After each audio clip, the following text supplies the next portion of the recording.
Okay, here we are. This question is 3743, maximize cyclic partition score. You are given a cyclic array nums and an integer k. Partition nums into at most k subarrays as nums is cyclic. These subarrays may wrap around from the end of the array back to the beginning. The range of a subarray is the difference between its maximum and minimum values. The score of a partition is the sum of subarray ranges. Return the maximum possible score among all cyclic partitions. Okay, and they give some examples. So basically what they're suggesting is take an array of values and split it into subarrays, and then take for each subarray the difference between the maximum and the minimum, and they call that that would be sort of the score of a subarray, we'll say, or they call that a range, the range of the subarray. And then the score of the partition, right, how you set up those subarrays, that's going to be the sum of the ranges. So you've got the range, the sum of the ranges, and you're looking to maximize the possible sum of the ranges, the possible score. This is a pretty interesting question. This is also one of the harder questions. I think right now, technically, it's the hardest question on the site, in my opinion, or potentially. It's got a very low acceptance rate of around 10%. And it's only got 17,000 submissions, and of those submissions, only 1,800 are correct. So only less than 2,000 people in the world right now have solved this question, it seems. And some folks like to submit more than once. I tend to submit more than once. Okay, so this is a tough question. This is a tough one. All right, let's talk about it. So let's look at some of the examples so we can see what they're talking about here. So for 1, 2, 3, 3, k is 2. What you could do is pick, I think it's going to be, excuse me. This is another important detail. It's a cyclic array, meaning these, as nums is cyclic, these subarrays may wrap around from the end of the array back to the beginning. Okay. And we're going to partition nums into at most k subarrays. So, by the way, you don't have to do two subarrays. It could be one, but wrap around 3 to 1 gives you 2, range of 2, and 2 to 3 gives you a range of 1. And I think that's what they did, wrapped around. So then you could do 1 plus 2 is 3, and that I believe is optimal by inspection, right? Considering the different possibilities there, which I'm not going to review them here. I'm just going to state that without proof. This is 2, right? Obviously, there's only one partition possible, so it's just the range of the whole array. Output 2.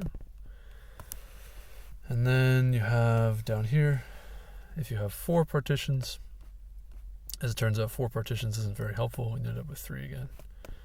You just end up partitioning into two subarrays. Notice that you can prove easily that you're only going to use 2 partitions, because each partition is only meaningful if you have more than 2 or more values, and if you always have at least 2 values per subarray, that means that 4 values can only get you at most 2 subarrays that have non-zero range.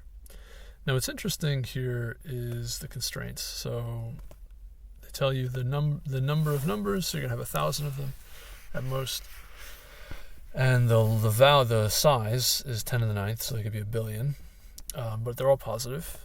And this is meaningful. I'll mention why later this is meaningful. And there's the value k, the number of possible subarrays is going to be between 1 and n, or the number of nums length inclusive. So this is a pretty interesting question. I have to admit, this time around, I'm actually going to be talking about a solution that I didn't completely come up with on my own. I'm going to talk about the solution and then walk through the code and explain. This is basically someone else's solution. It's an interesting solution, but it's not really my solution. I wanted to try it and see if I understood it and program it and kind of take a look and see how fast it is and all of that. So I guess First things first, let's just run the code to verify that indeed we got it. So first we'll just do one run to make sure we got the test cases. Basic test cases pass. I already tested this before, but I just kind of wanted to talk about it a little bit. All right, and here we go. Got a runtime around 60%, and memory 69%. So it's a reasonable solution. Not the best as far as speed and memory, but okay. Not terrible. Not terrible. I actually thought it'd be a little bit faster, but something interesting, by the way, while we're talking about runtimes, for algorithms that run at about on LeetCode, it just for whatever reason happens to be this way. Roughly 100,000 operations tends to take about 10 milliseconds. A million tends to take about 100 milliseconds, and this particular routine ran about 2 million operations, and so it was around 200 milliseconds. So I appreciate that my estimates on the speed, how much time it would take, are close. And I'm not sure why why exactly that happens, but it seems to be that about the metrics on LeetCode for some reason. But yeah, this particular algorithm, I'll describe it. It's an O of n times k algorithm, so n being between 1 and 1,000 and k being also between 1 and n. And so in the worst case, it could be 1,000 times 1,000, which is a million. And so that would be the reason why it's so expensive. So actually, believe it or not, I could optimize this. I could make this about twice as fast almost immediately if I just say if k is greater than or equal to half of n over 2. Let me add that now. Actually, here we go. I don't know if this will actually speed it up much. Small optimization. I forgot I could do this. K is greater than or equal to n by 1. Then we're going to set k equal to n 1. We're just going to add 1 to it to keep it simple. I think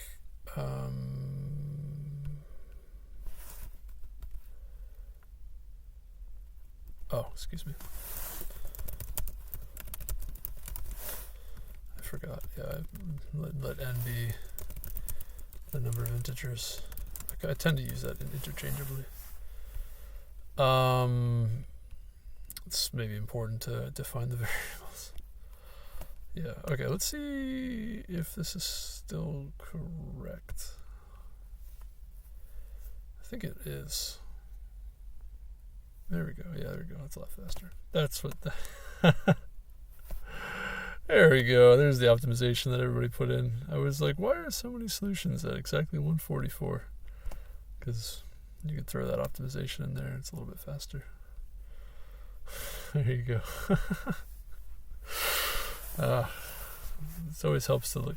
Every time you look at something that you've already done, there's always a small chance that you end up improving it. See, a lot of the solutions basically were the one that I just showed you, where they noticed this optimization and then they also figured out a way to do this in O of n times k time. It seems like most of the solutions were basically this one. Okay, that's pretty good. That's not great, but it's okay. We're with everyone else in the crowd here. I was gonna say, I was like, how come? What did they all do to just get a little bit further ahead of me? Nothing too special, nothing too fancy. There is actually a solution that I came up with that I think is faster. I think would probably be around this area. I think it'll be roughly 100 times faster, so around the 20 millisecond range. But that's a little bit more challenging to program. I'll talk about that another time. But pretty interesting. We just got a slight. I forgot about this optimization. The reason for this optimization, obviously, is because the numbers themselves, in order for the subarrays to be meaningful, they would need to be split into two. You have to put two. Of size 2. You gotta have at least 2 elements in the subarray. And so, if you haven't found the optimal solution once you've processed half, when k is half the size of n, if you haven't found the optimal number by that point, then you only need to go that far to find the optimal point, optimal amount. Okay, so let's talk about this. This is from Aweiss. This is the one that I looked at. I mean, he may not have been the originator of this, but this is I basically used his solution more or less, modified it slightly, but it's basically the solution. So first things first, I copied everything into a long array or vector. The reason I did that is because I ran into, if I look at this, if I show you the submissions, I ran into some issues. A little bit, not embarrassed, but it's a goofy kind of a mistake to make, quite frankly. These two mistakes were basically that I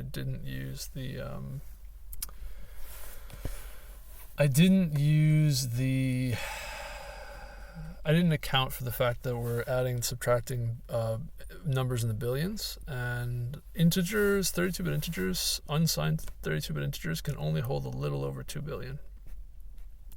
They can't hold 3 billion. They can hold between 2 and 3 billion.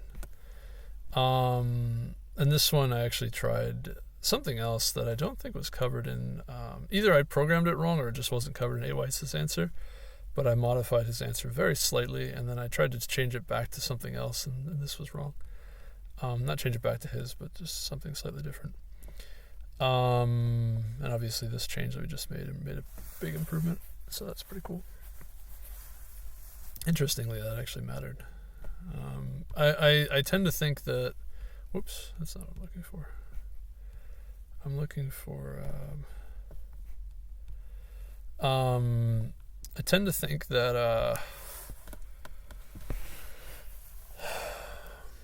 actually I forgot what I was going to say now. Oh yeah. I tend to think that when I run two routines, like I'm going to run this partition calc twice, when I run these two routines, even though I run sort of one after the other, I tend to think that between the compiler and the scheduling of the CPU, I tend to think that it actually would run in parallel, these loops, but it seems like they don't totally run in parallel. Anyway, that's sort of beside the point. Like, when cutting the amount of work done in half, it didn't actually. Oh, maybe that's not true, actually. I don't think it did cut it in half. Well, I'm not sure, actually. I'm not sure. I guess what I'm trying to say is that I only improved the amount of time from 200 or so milliseconds to around 150 milliseconds. And it's not obvious why that is the result, is what I'm trying to say. But anyway, so, yeah, I just dumped everything into a vector of longs because I wanted to... maybe I could have made this const. I probably could have.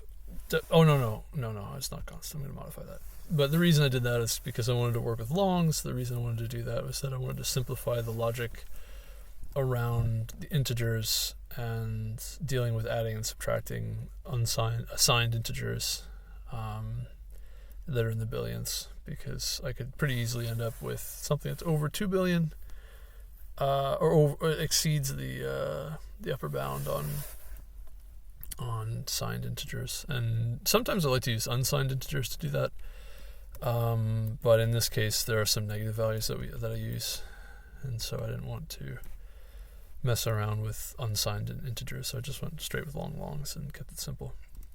There are other tricks you could use. It's not the only way to handle larger width operations, but typically the easiest way to go is just switch to long. So I did that. All right. So there's something very clever about the approach that's used by, there are a lot of different insights when it comes to this problem. So the first insight that's really important is the global minimum is useful. So one way to address this problem is to just try to handle the non-circular case, and maybe you could reduce the circular case to the non-circular case, which in this case you can without too much extra cost. And you could do exactly that. So the reasoning is that, let me get Excalidraw here. So if you have the way I was looking at it, it was kind of like, the way I did it, the way I looked at it was like, okay, let's say you had your numbers on kind of like a graph type of a deal.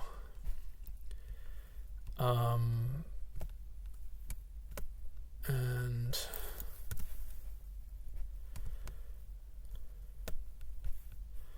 trying to think, like,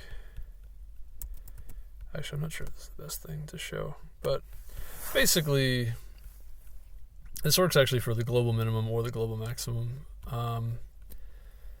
Simply put, if you, this is really thick.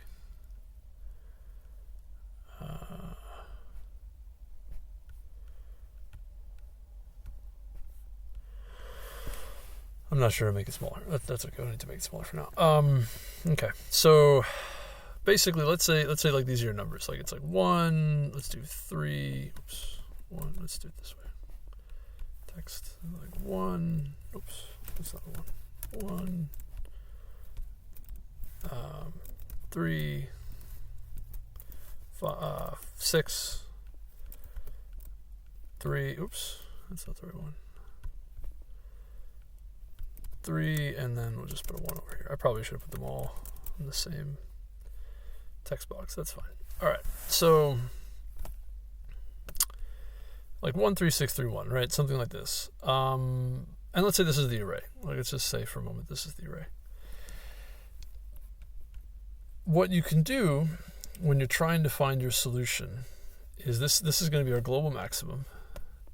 And what you notice is that if you have an optimal solution, so let's say, suppose optimal solution. Suppose an optimal partition. Partition. Consider,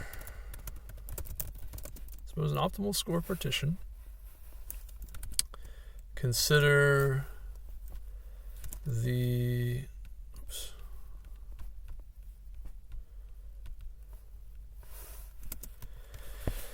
Optimal score partition, consider the left,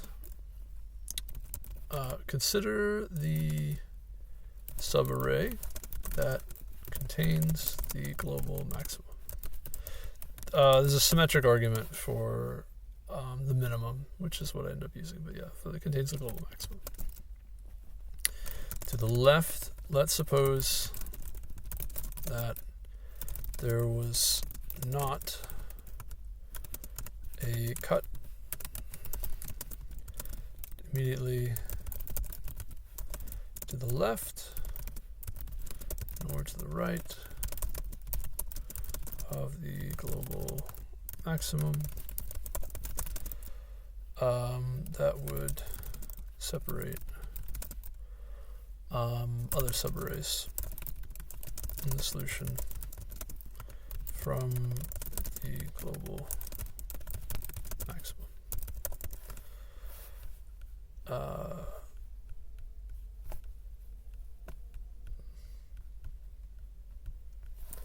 That is, this particular subarray contains both elements to the left, elements to the right of the global maximum in the subarray.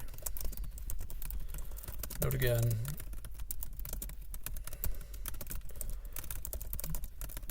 that we've assumed that this subarray is a part of an optimal partition. Okay, now should be clear that I can take the elements to the left and I can move them and I can define a new partition which places those elements into the subarray to the left. let's suppose that the global minimum was in the right portion of the subarray containing the global maximum. In this case, the left subarray gains elements, and so it does not decrease in value.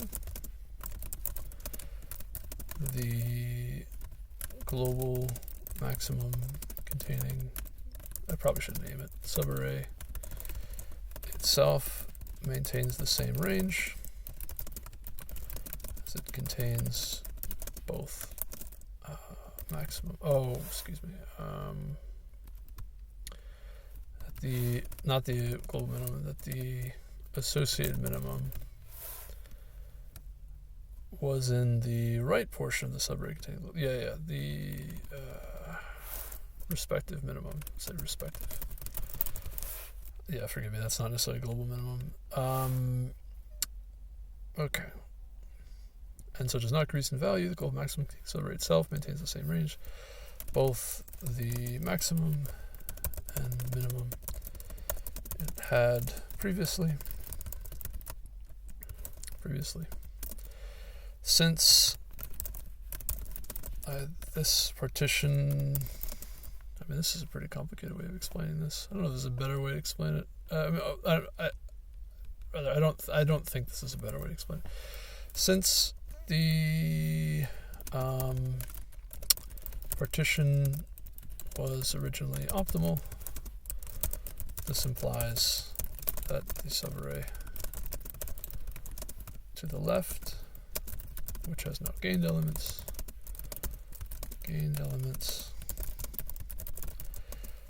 does not improve the score, overall score, thus hasn't changed.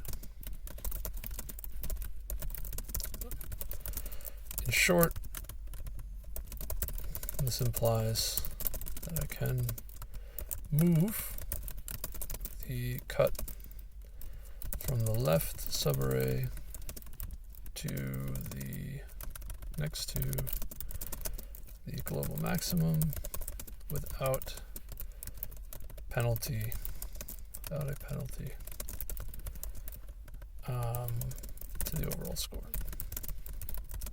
That is to say, an optimal partition can always have found with a cut either to the, well, could be found, may be found. Optimal partition may be found to the left maximum. Note the symmetric case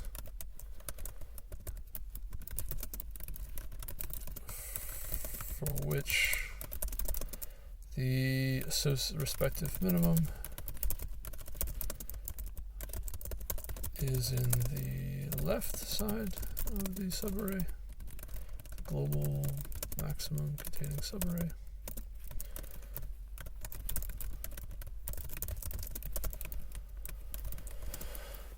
Which the respective minimum is in the left side of the global maximum containing subarray, corresponds with a cut moved from the right side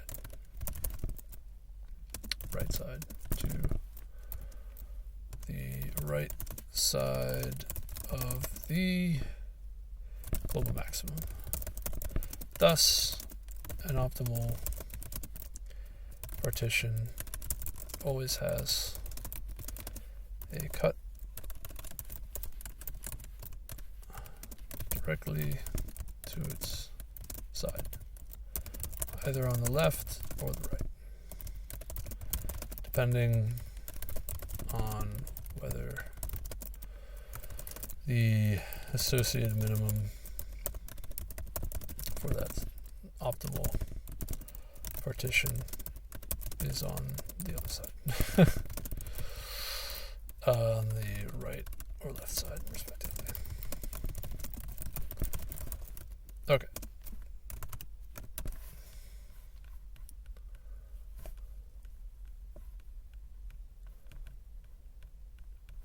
Since we don't know,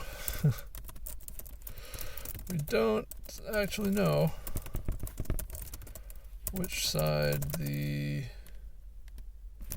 is going to be on. The optimal partition, we can just check both sides. Okay, so that's pretty involved, but basically says that in simple terms, whoops, didn't mean to do that.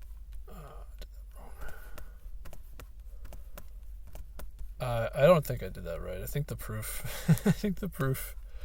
that AOS gave was a lot cleaner. I thought this would be easier, but this is like a lot of flapping my gums for something that's pretty simple. So it basically says that if you have some subarray, let's say there's, oops, look at that one. Excuse me. If you have some subarray like this one, and then let's say if there was, more to this array to the left or to the right, and this was an optimal partition, then you can make your cut here and basically include those values on the left side, or make the cut here and include the values on the right side. And since it's already an optimal partition,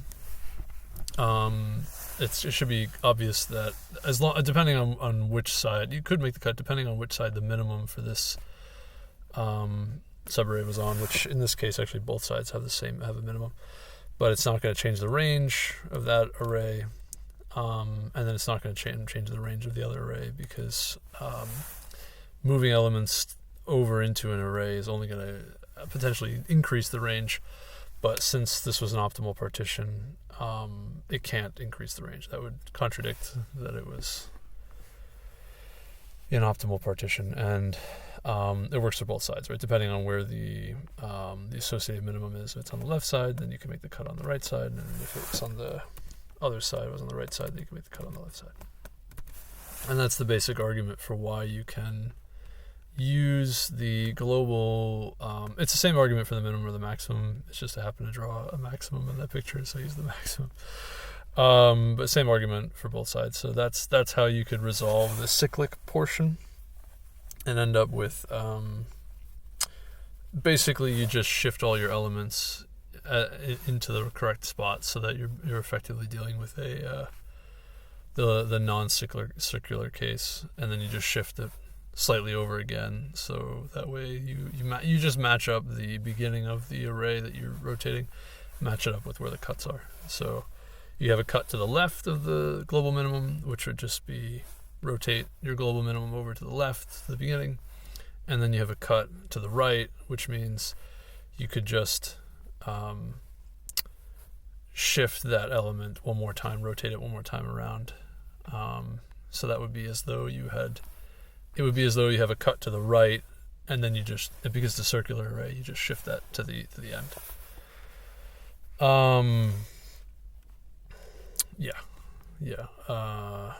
So okay, and that's exactly what I did here. That's, if you look here, I just used a simple rotate routine to shift left the global minimum to the front.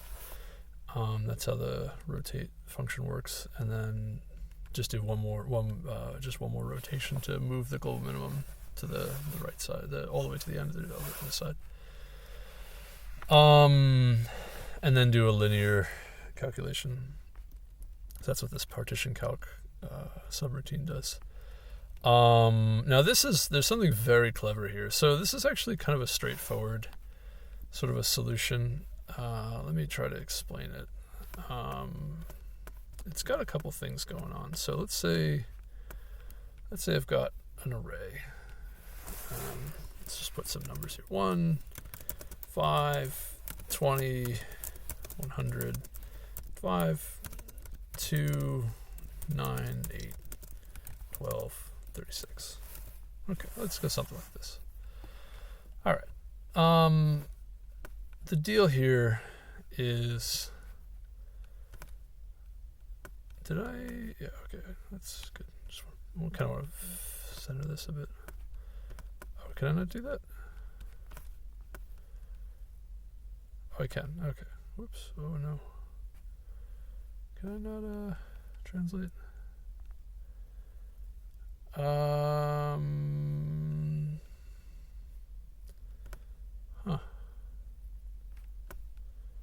Can I just move it? Oh, I can. Okay, I was gonna say. That might be a little bit irritating that it's like slightly, ever so slightly rotated now. Can I do it? What if I use shift? Does that fix it? It does. There we go. Perfect. All right. So here's the deal. This solution, the idea is the following. We're gonna, from left to right, we're gonna go ahead and we're gonna build like a corpus of elements, right? So we're gonna process this subarray, and then we're gonna process the next one, and then we're gonna process the next one, and so on. We're gonna just keep going until we get all of the elements processed. Right? This is the basic idea. And the way we're gonna do this is we're gonna use some dynamic programming, and we're gonna say, all right, let's say we've already figured out how to handle this subarray, right? This case, and we want to know what's the optimal solution for this case. And in order to do that, we're actually going to figure out how do we do each of these cases, subcases, optimally. This one. We're going to do all three of them. Actually, maybe let's go all the way up to like 2. So we're going to do this one optimally, this one, and this one, right? Do all of those. And with that information, what we can do is say, oh, all right, and we're going to do it for some value k, right? So some layer. So we'll say layer minus 1, or just layer. And then we're going to try to calculate layer plus 1, right? So for each layer, we're going to figure out, all right, what's the optimal, or excuse me, for, maybe it's easier if I just use k. Let's do it this way. Try to be sort of, I use layer in the code, that's why we're going to say, let's say k subarrays, or k minus 1 subarrays. So the basic DP is going to be, we're going to use k minus 1 subarrays to figure out each of these. 1 element from left to right, 2 elements, 3 elements, 4 elements, 5 elements, right? And in order to process this, we're also going to consider these subarrays. So we're going to go to 2, right? So we're going to extend, right? So you've got a few different options. You've got one with 5 to 2. So there's at most k minus 1 subarrays that handle 1 to get you the optimal score. And then we're going to consider the range for this subarray. So it's going to be like so. So k minus 1 subarrays plus 1 subarray extension. Okay, that's the basic idea. Really simple, actually, really simple. And we're going to go over each one. So we're going to do 1 with the 4 elements on the other subarray, 1 subarray, and then 2 elements on the left side with 3 elements on the right side, then 4 elements, 3 in each, and then 4 elements on the left and 2 elements on the right, and so on, etc. Right? And the purpose of this is that one of these solutions is going to give you the optimal score for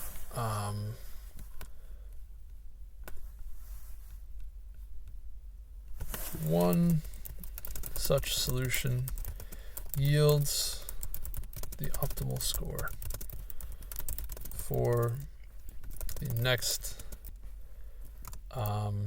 set of elements. For the array of elements, that includes the next element, or the jth element, or the jth element. We'll just say the next element includes the next element. Okay, so what you're going to end up with here is you can basically iterate this and keep going, right? So now you can go to the next element and again cycle through all of these possibilities with this part being the subarray extension.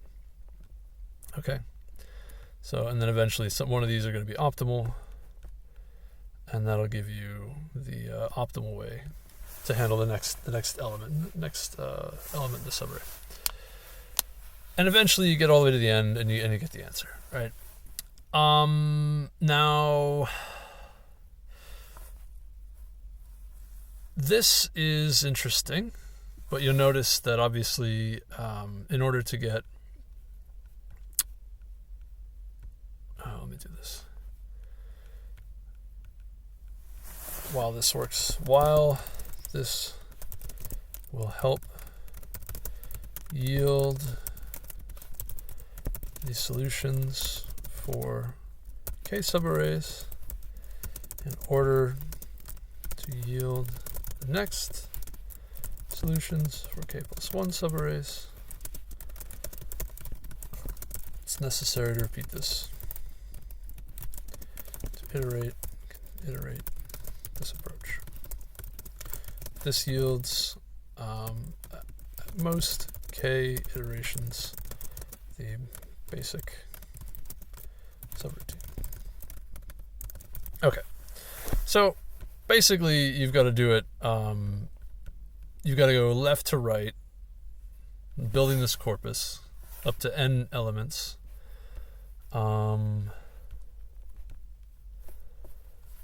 Let's write that down.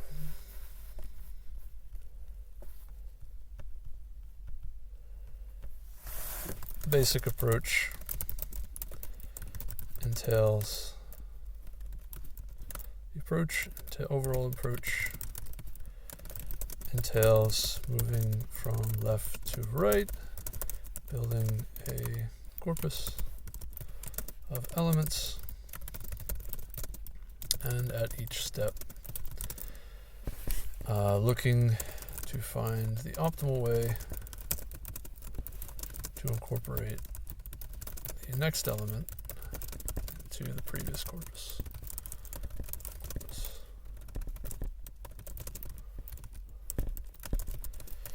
Each step in this way takes roughly O of n time, and there are each optimization step, we'll just say optimization step, optimizing step, and there are n elements to include, and so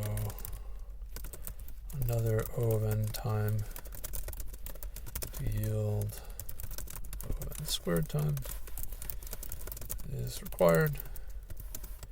Further, process k iterations such that k subarrays are considered. Another O of k time is required, which yields multiplicatively, and so a runtime of O of n squared times k is the result. Okay. Basically that. Hopefully that makes sense, that we're going to be, as I mentioned, we're going to be moving left to right, building this small corpus, and as we do that, we're going to run through a roughly linear number of these subarray extensions to figure out which subarray extension is optimal. And we do that for each element until we get all the elements. And that lets us know how many ways, that lets us know how we can optimally resolve this question for each of these smaller subarrays from left to right using k subarrays. And then if we want k plus 1, we would have to do the same thing again, except there'd be an extension, and then the previous solution we would use would be the k subarray solutions for each of these smaller corpuses. And that should be kind of straightforward. Hopefully this makes sense. And that's the basis for this algorithm. That's where it comes from. So that originally it would be O of n squared times k time, but there's a bunch of things going on here that are not so obvious. So I mentioned I used layer instead of k, and then, well, I did use k, but I used layer as well as sort of the iterating variable, and then I use element to figure out, like how many elements are in our corpus for the loop. But you notice there's only 2 loops here, and there's something kind of curious going on here. And this is particularly special. So this is the part that Aweiss... So this isn't too hard to figure out. This actually won't solve the problem. This is not sufficient. All right, so this question is challenging. And the O of n squared solution times k solution likely will not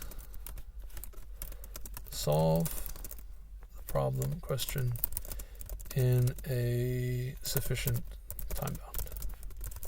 I'm actually not sure about this. It might. I don't think so, though.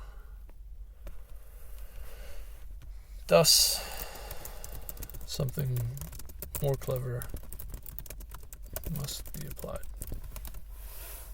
Okay. There's something very clever. As it turns out, a very clever optimization can bring this down. This runtime down to O of n times k, which is phenomenal, which is sufficient. It's actually not the fastest way to do this, but it's pretty fast. It's pretty fast, and it's very clean, and it's very clever. So the way that we go ahead and reduce, so what would normally happen here is that we would run a loop over each element. In fact, so the clever idea. Whoops.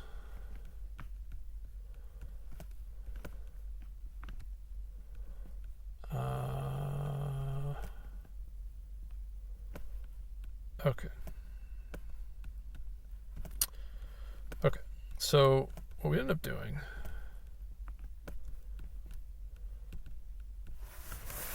clever optimization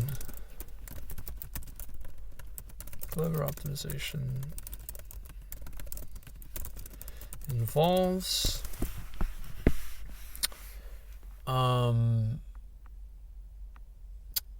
considering that the optimization step that took O of n time may be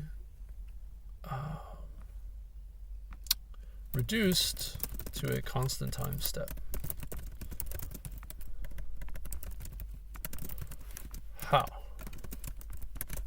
So this is really the part that matters. Like, this is the part that is pretty amazing and really takes the solution from like something that's not that hard to think up to something that's kind of profound, or not profound, but very challenging. It's very challenging to see this optimization, but it takes it from something that probably doesn't work to something that pretty handily works. In fact, it beats most solutions.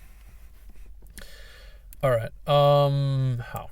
So the way this works is, in order to resolve the in order to perform the optimization step.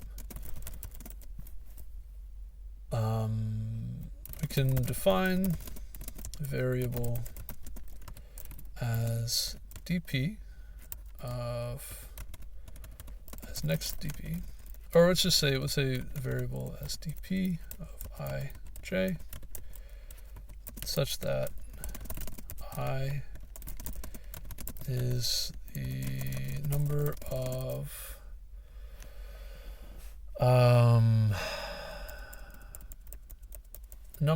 subarrays used, and j is the number of elements in the corpus from left to right.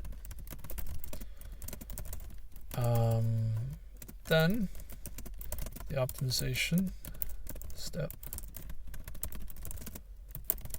could be written as dp of I j is going to be equal to the maximum of we'll use q less than j, such that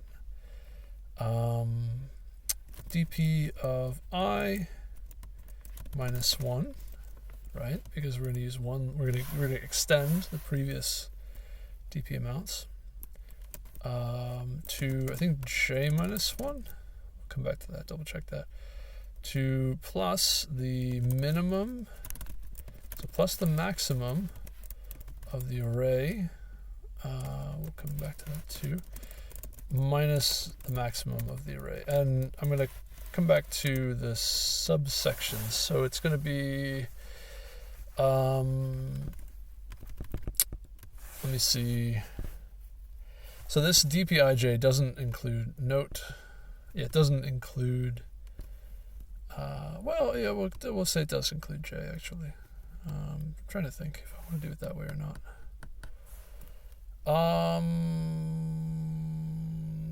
Yeah.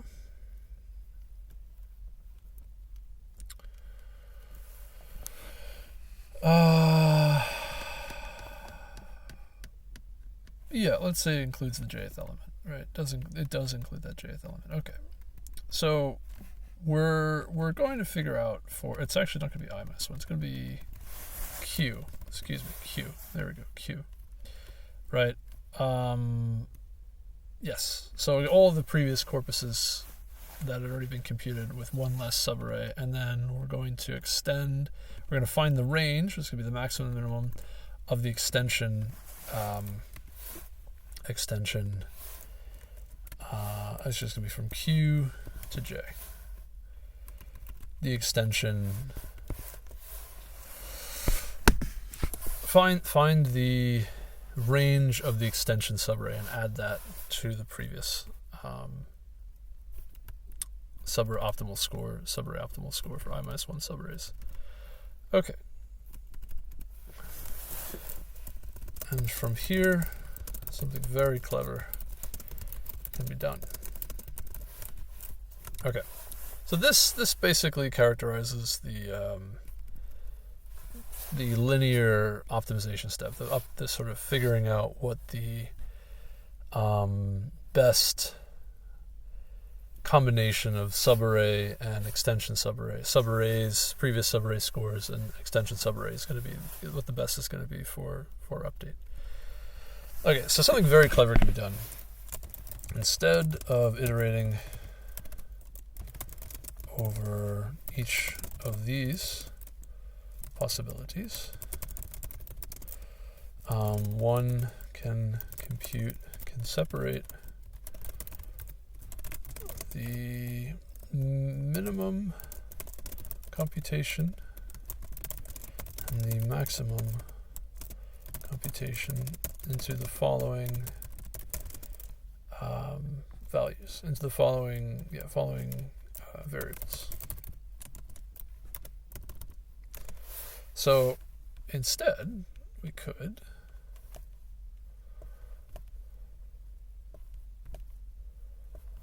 do this. Actually, let me keep this in view.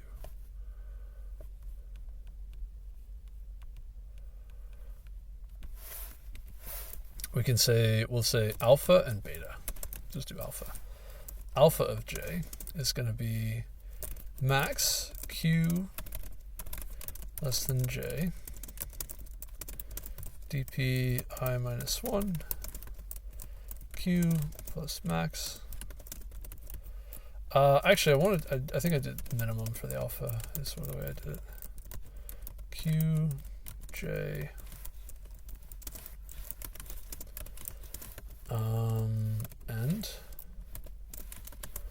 and beta of j max q less than j dp I minus 1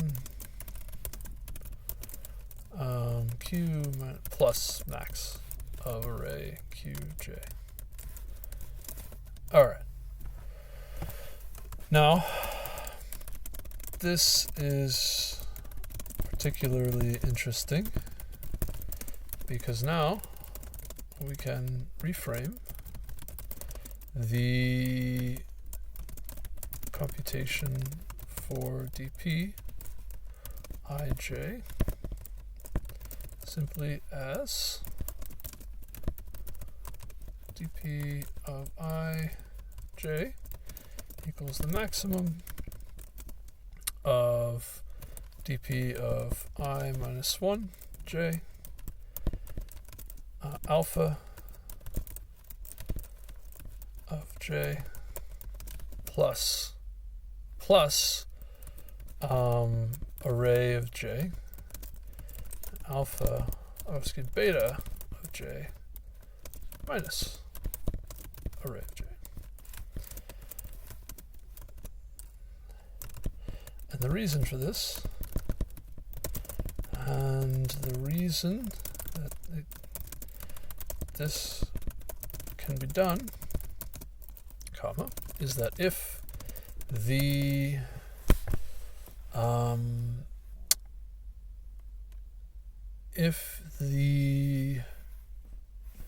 maximum value of array of qj is improved by considering array of j, that implies that array of j is the maximum of array of qj, and so max of array j qj is equal to array of j, and so this replacement can be made directly. The same is true. It's true for beta of j minus array of j, where array of j might be the minimum of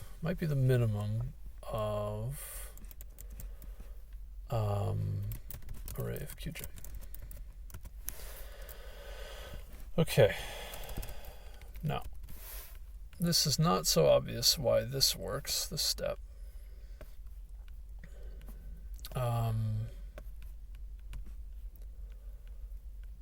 So let me try to double check why this reasoning is correct. I'm not sure if this reasoning is totally correct. So the idea here is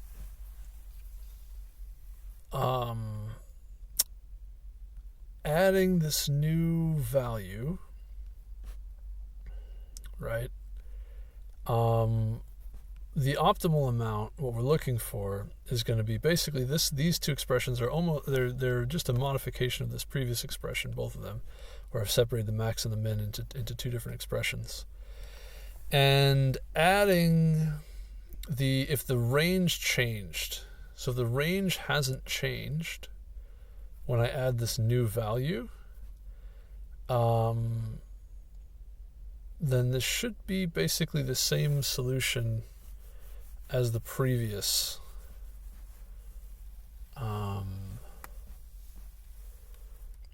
solution. I suppose. Yeah, that's pretty much what's going on here. If the range hasn't been improved, range hasn't been changed, then we can just use. So this is like more. This actually is kind of a key insight that this can even be used at all. That the previous solution is actually going to be just fine here in the case that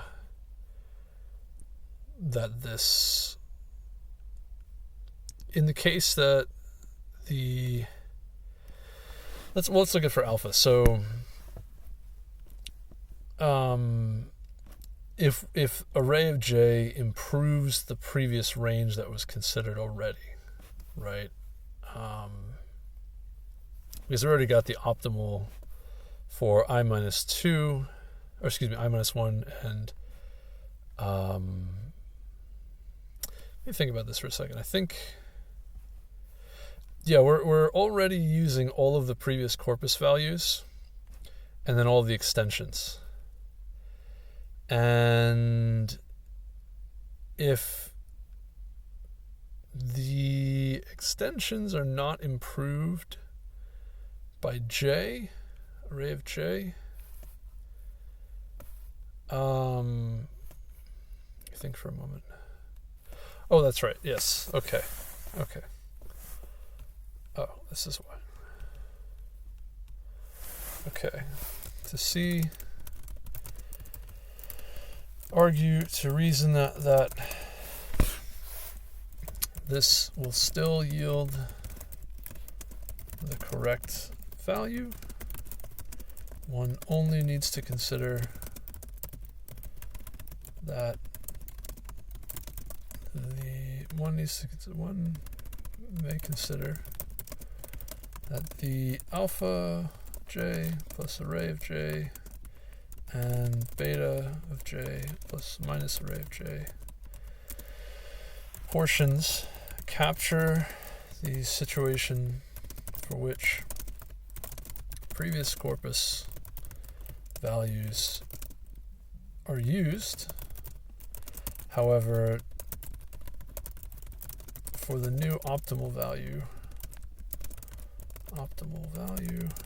comma, the array of j value was either a newly improved minimum or newly improved maximum. Although it's not clear which values exactly or which optimal point selections exactly were picked, if any of them were indeed optimal and array of j was necessary, use as the local minima or local maxima, then this case will be captured. Will be resolved by considering both alpha j plus array of j for the local maxima case and beta j oh my gosh, plus minus array of j for the local minima case. Minima case. In all other cases, since array of j doesn't impact the local maxima or minima, it is sufficient to exclude it from consideration altogether.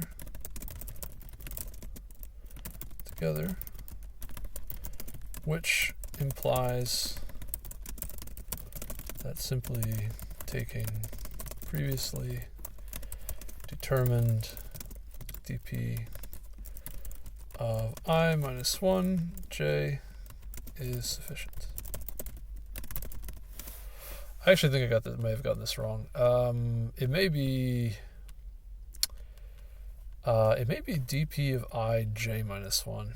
That might be what I'm supposed to do here. I think it's what I ended up using is dp of I j minus 1. That's what I ended up using, actually.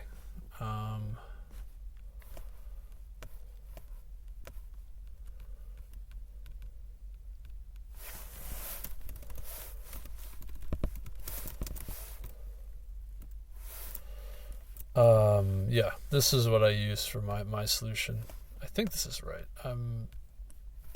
That's actually, if you recall, I mentioned that I tried something different in one of my submissions and I got it wrong. And that was actually what I changed. I think I changed it to, I modified this slightly. I think I did I minus 1j or something like that, just to see what would happen. And it was wrong. Yeah. So there you go. So that's how that works. So this is pretty subtle. Like, this isn't that easy to figure this out, that this works. But you can separate this into two pieces for the maximums and the minimums. Excuse me. And then you can still get the right answer by saying, okay, these two cases are specifically going to handle when array of j is relevant in terms of updating the optimal selection. It creates a new local maximum or new local minimum for the optimal selection point. However, when it's not relevant for that, then that means that a previous selection was already optimal, and array of j didn't factor in, didn't matter at all, and so you can just use the previous optimal selection, and that's it. Okay, now, but this, to the astute observer,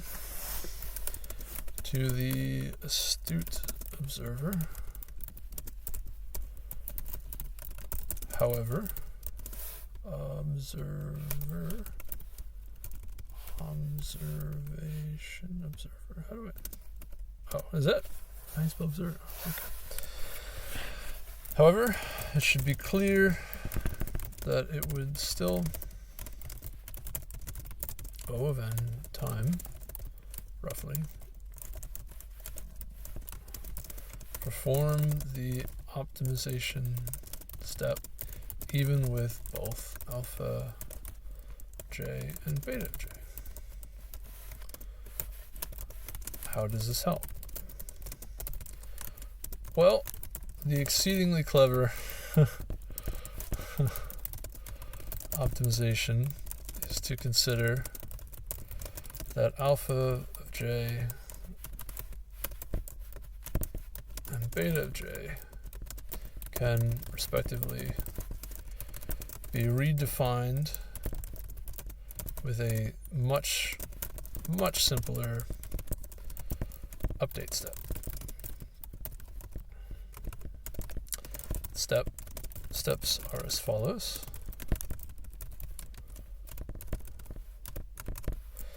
Alpha of j could be standard, could just be maximum of alpha of j minus 1, and dp of I minus 1, j minus 1, plus array of j, beta of j is maximum of beta of j minus 1, or dp of I minus 1, j minus 1, plus array of j, minus array of j, I think. Okay, I just have to double check that. So the reason that works, well, actually, I'll explain why it works is really not obvious, but effectively just considering the last element, which is, we say, minus array of j and plus array of j. So minus array of j for alpha, and so I did that wrong. Got that wrong. Astoundingly, this only considers either reusing the previous values of alpha j and beta j, full stop, or considering only the next element, which is processed directly as dp of I minus 1 if I can type j minus 1, oh my gosh, plus or minus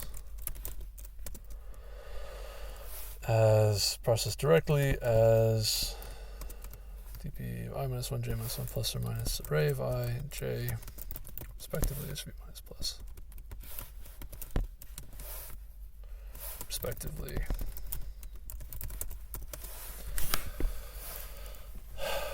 Okay. This, for a non-obvious reason, works beautifully and requires only O of 1 time to perform in order to attain the correct values for alpha of j and beta of j at each iteration. Now, why in the world does this work? Okay, this is where it gets really not obvious at all. Like, why would this work? So, just to be clear, this corresponds to the last element that's being considered, right? It corresponds to dp of it when q is equal to j minus 1, right? That's basically, and this is not inclusive on the right side. It doesn't include j. So this is just array of j minus 1. Oh, I think I did this wrong. Whoops. I did do this wrong.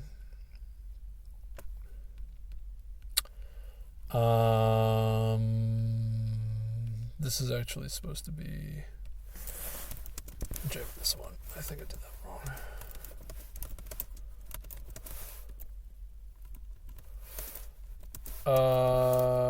Yeah. And I'm not sure. This might be. Yeah, it's j and then j minus 1. Yeah. Okay. A little bit confusing there. But j is the number of elements, and then the index for that element is going to be j minus 1.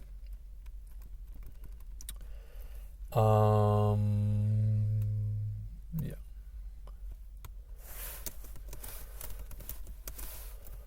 This should be j minus 1, each of these points. Hopefully it still made sense without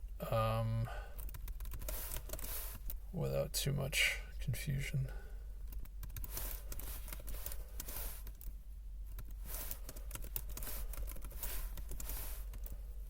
Okay.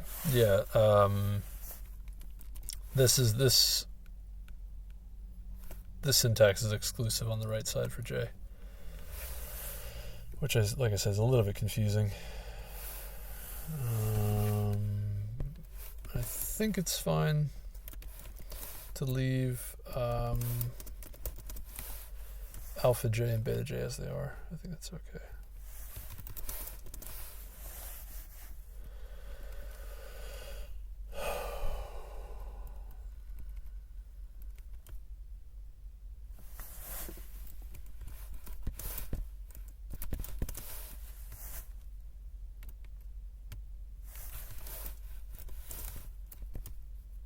Okay.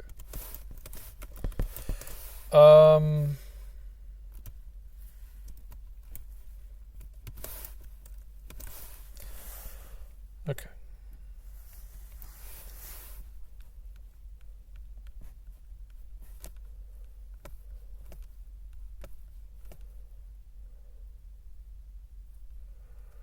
Right. And this actually should be updated too. Kind of did this wrong. Slightly incorrect. Off by 1 errors here in my explanation. Not great. Not great, but not the worst. Okay, so why does this work? Why does this work? The reason this works, the reason that this works is not obvious, but not hard to show. At first glance, it looks like a simple replacement of the definition for alpha j minus 1 and beta j minus 1 would be sufficient to prove the correctness of the definition of the new update rule. Okay, so at first glance, this yields, to show this,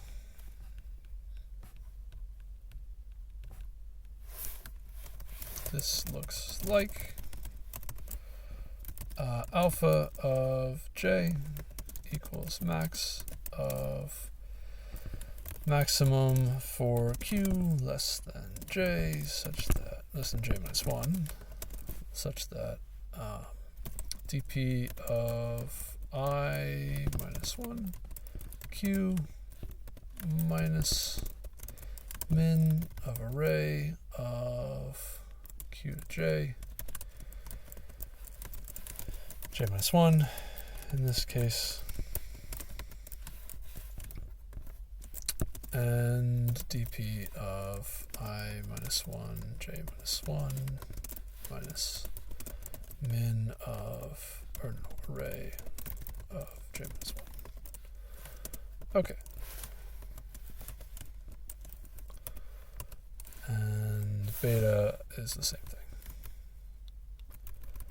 basically, except slightly modified. Beta is going to be plus max, and this is just plus. Okay. However, there is a slight problem here in that expanding these expressions and comparing the above expression to the actual definitions yields a considerable discrepancy. So if we expanded the actual definitions, we get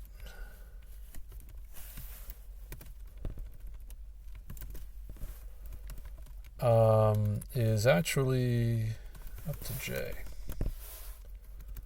Or it's j minus 1.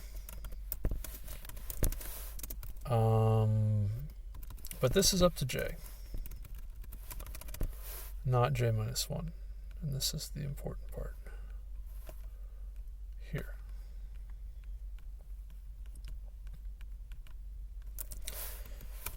Note the two expressions, when expanded,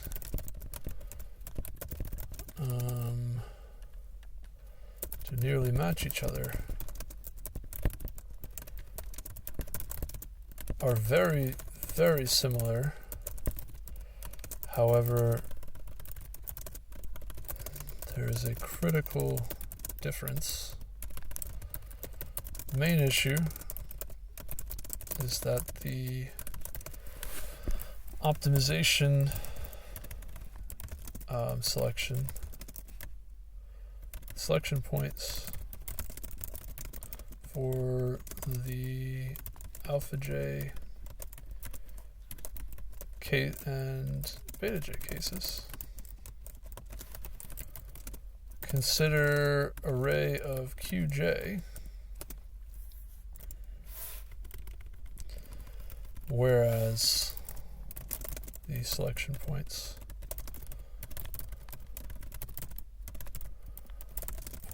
for alpha j minus 1 and beta j minus 1 exclude. Consider array of q j minus 1.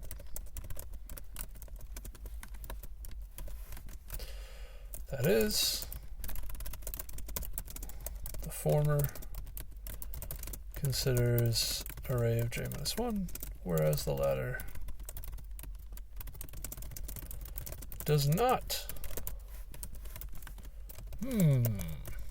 Well, does that imply that sometimes the update value is not equal to the actual definition value?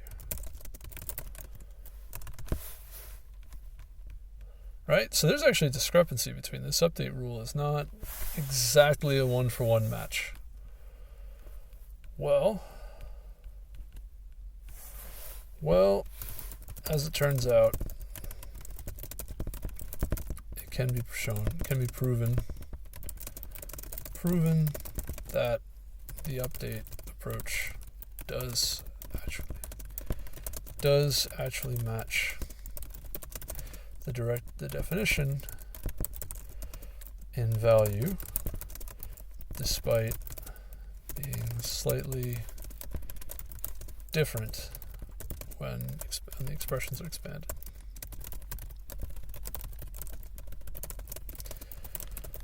To see this, consider the following.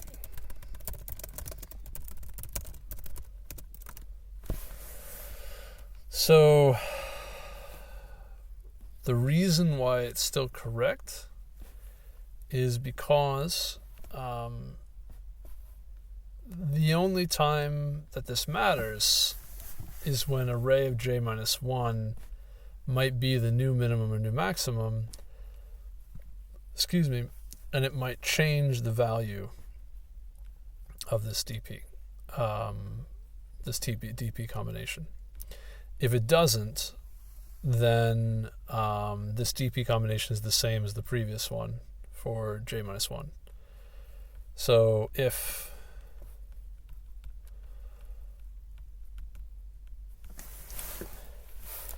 let's consider alpha of j. If the array of j minus 1 value does not change min of array of q j minus 1 j, then this expression will be equivalent to min array q j minus 1, which implies that the previous expression captures these cases. Thus, let's consider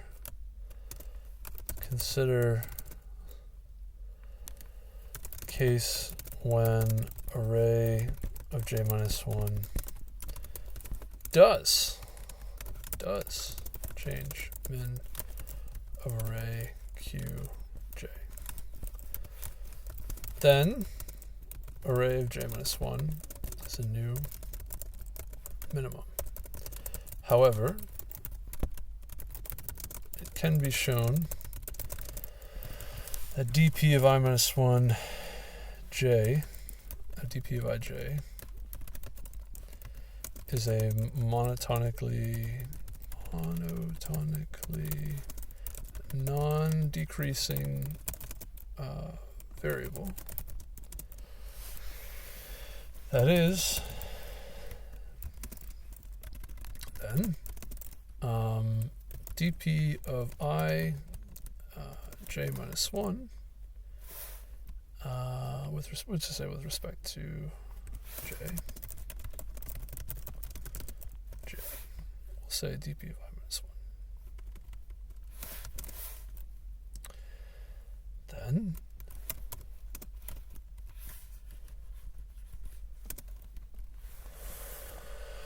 okay.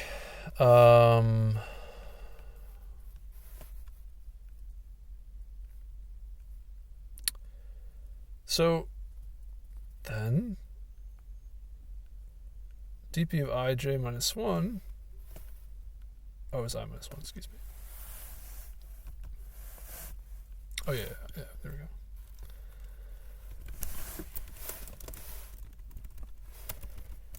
Q is less than or equal dp of I minus 1 j minus 1, and since this case implies array of j minus 1 equals min of array q j, it follows that dp of I minus 1 q plus, minus min of array q j is equal to dp of I minus 1 q minus array of j minus 1, which is then less than or equal to dp of I minus 1 j minus 1 minus array of j minus 1. That is to say, then, the update rule still obtains the correct larger value with the latter portion. To summarize, in the cases for which the array of j minus 1 value isn't particularly relevant to the extension subarray range, right? These cases are handled correctly by simply reconsidering the previous alpha j minus 1 cases, as they have not changed, are the same. And for the cases when the array of j minus 1 value is relevant to the extension subarray range, it follows that the latter expression will always be larger than the expressions derived in those secondary cases. In total, this means that the update expression will always match definitional expression despite containing a minor discrepancy when fully considered. The same argument holds symmetrically for beta j. Okay. So, yeah, it's a bit involved, but basically, I think in the proof, the way that this was explained also hopefully I'm not sure if you could see all of the writing all the time, but in the proof, basically the claim was like, well, dp of I-1, J-1, or I-1, or it'll just say dp is monotonically non-decreasing or monotonically increasing. I think it just said it was monotonic, and he just left it. He was like, and that's it, because it's monotonic. It's simple, but I felt like this required a little bit more exposition. Excuse me, because it was not obvious, and it was, it's very subtle, very slight. So that's it. That's the whole thing. Then once you've got the update rule for alpha and beta, so this is like really clever. This is really clever. This is like pretty involved, pretty clever. But the basic idea is like, okay, we're going to take this update, the relatively simple dynamic programming solution. Then we're going to consider this DP selection process. We're going to break it into two pieces for minimums and maximums. And then we're going to notice that actually we can simplify how this is performed for the minimum and maximum. We can say, all right, we're going to consider these three separate parts, break it into three parts. So one update for a new local maximum, another update for a new local minimum. And then if neither of those are relevant, then we just fall back on what we've had previously. And then these separated updates can now themselves be optimized by just considering a single element update. And then it can be proven that this is correct. This is pretty non-obvious. Like I said, like I don't really know if I ever would have like gone that far. This idea to just try using a single update rule, that's kind of new to me. I didn't really think of like, well, you could just try it and then prove it later, kind of a deal. That sort of approach is, I mean, I've done that before, but like you just kind of get an intuitive sense of something and then you just go for it. It happens to work, and then later you can prove it. I think he actually proved it though. Well, his proof wasn't too verbose; it was very terse. As to why this would work, but it's not really that obvious, in my opinion. So pretty cool, really cool. I liked this a lot. I thought this was really neat. It was very clever how he had resolved the circular part of the array, which was dealing with the global minimum and maximum. Got my picture up here. Dealing with the global minimum or global maximum. He used the global minimum, I think, for his argument, but it works with the global maximum too. Figuring out how you can just basically run two iterations instead of one to handle the circular variation. And then the non-circular variation has a relatively straightforward dynamic programming solution. This actually, by the way, is not what I had done originally. What I did originally was I didn't build the corpus. I went from right to left, but I started the extensions from the larger section left to right for the subarray subsections, and unfortunately doing it that way didn't afford an easy update rule like this. Although I wouldn't call this an easy update rule. It ends up being an expensive update rule, but it's not an easy one to see at all. There may be actually an update rule that I still don't see doing it the way that I was doing it before. But so breaking this into maximum and minimum, and then taking those, realizing you can utilize those to either for when you need a new. So I mean, this is not so obvious either. This is like kind of tricky, but the reason this works is that when these values are actually the new minimums and new maximums, then this reduces, and you can just add it, and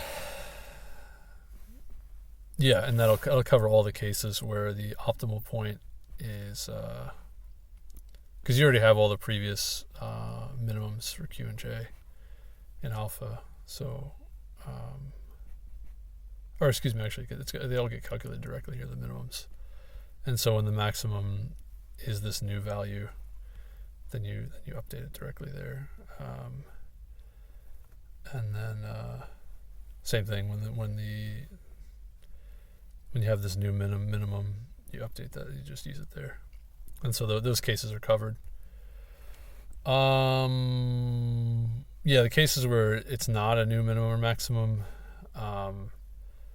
then it's basically the same solution that you already saw.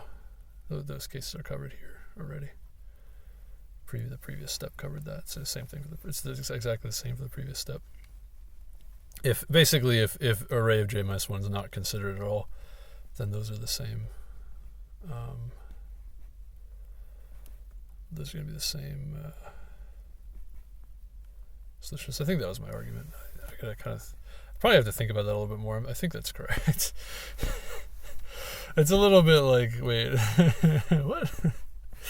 Yes. Yes, indeed. Yeah, if the minimum, well, even if you get a new minimum, the new minimum is considered. If it's a new maximum, that's the consideration. So if it is a new maximum, then simply adding this new maximum to the best that you get here is sufficient. That'll give you the min plus max right there, and then the same thing for beta. But if it's not a new minimum, then just using what you had last time, or excuse me, it's not a new maximum. Using what you had last time is fine.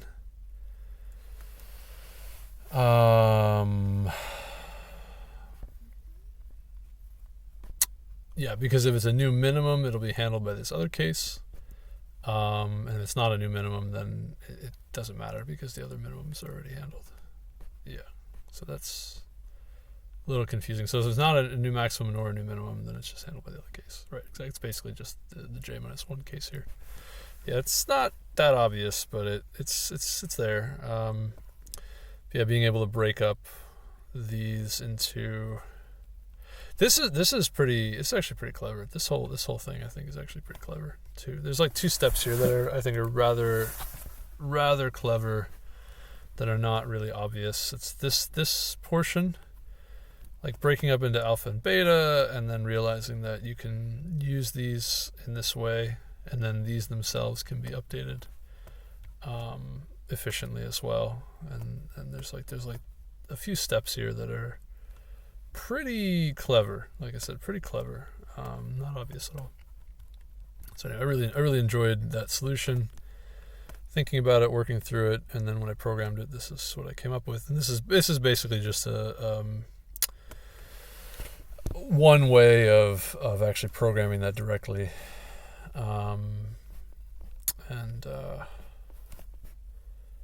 Yeah. Not much more to it. So let me submit it again. I think that'll be it for me for explaining this. I think that probably covers it. It has an hour and a half of me yakking here. Yeah, I came up pretty high. It came up over 70%. Excuse me. Now there is a way to do this, I think, much faster, and I could talk about that. There's a solution that I came up with that I properly came up with. I didn't read somebody else's solution and try to understand it. This is me analyzing the previous solution. I got for this one. I got about here. So let me show you how far I got. For this one, basically, I had my own solution I came up with, and I was going to program it, but I thought it'd be really complicated to program, and so I decided not to program it. And so I was looking for a simpler solution that would be quicker to program. It still took me a few hours to program anyway, because I made a lot of mistakes and I had to kind of go back and forth a bit. But this idea, I got about here. I got about to this O(n) squared k solution, but I realized that's not going to be sufficient. And so then I looked and tried to find somebody who had a good solution that was O of nk. And I found Aoisis, and I thought that was really clever, and not too hard to understand. Like, it's understandable. So yeah, pretty cool. I liked it. I thought it was awesome. I hope you enjoyed that exposition. But yeah, this is sort of the key, is that there's this alpha beta update. It's very simple. And then this alpha beta kind of separation of concerns going on here. A little bit of separation of concerns, and then those themselves can be updated individually. And so this becomes super, super, super efficient comparatively. That's pretty amazing. I mean, it's not too often that you could take something that normally would take linear time and reduce it to constant time. That sometimes you can get optimizations like that, but those are pretty impressive usually. So yeah, there's the idea. Go run it one more time before we go. See what kind of run times I get. Yeah, it kind of bounces around depending on how the server's doing. I actually shouldn't say that. There's like various different things that go into what the runtime's going to be. But yeah, it ends up being pretty straightforward to program. Just have to watch out for the integer with boundaries, integer with related issues. Find your minimum, write partition calculation subroutine, perform the rotation, calculate the first number, perform the other rotation, calculate the second number, take the maximum of the two. And then the routine itself, it's got an inner loop, it's got an outer loop, you've got I didn't call them alpha and beta. I used just lower amount, upper amount. But yeah, initialize them with their numeric limits at the bottom, a sentinel value. Elem is going to represent the number of elements. Layers, which layer you're operating on, how many iterations you've gone through. Get the current value, update using the rule that we described previously, which is just going to take the previous DP. Right, by the way, the previous DP and XDP are just, instead of using the entire, just slight optimization on the memory, instead of using the entire DP table, you just use an array and then swap it with another array, which this could probably be handled better, but this is one way of doing it. And to keep things simple, I just added +1 to the values, so that way I could just directly use like next DP of element, just like how I had in the expressions before. So yeah, this would be like the alpha value, this would be the beta value, and this would be like DP of j, or yeah, DP of ij, and then this is like DP of ij minus 1. Alpha plus, beta minus.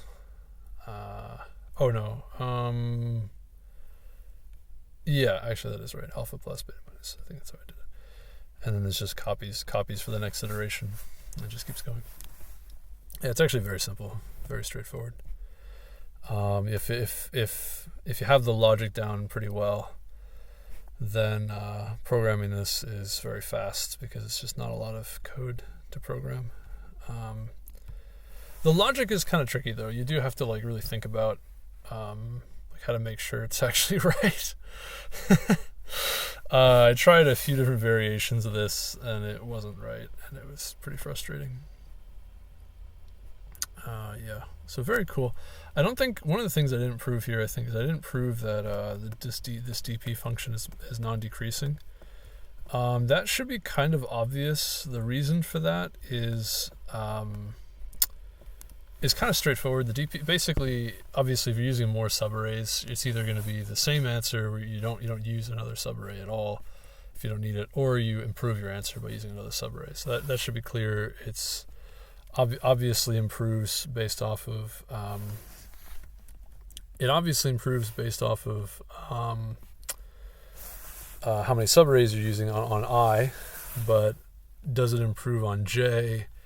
And it should also improve on J, because J, you're increasing the number of elements to work with, and so you can only ever be adding more, either improving ranges or adding more ranges to just add directly to your score. So both of those should be clear that it's not decreasing.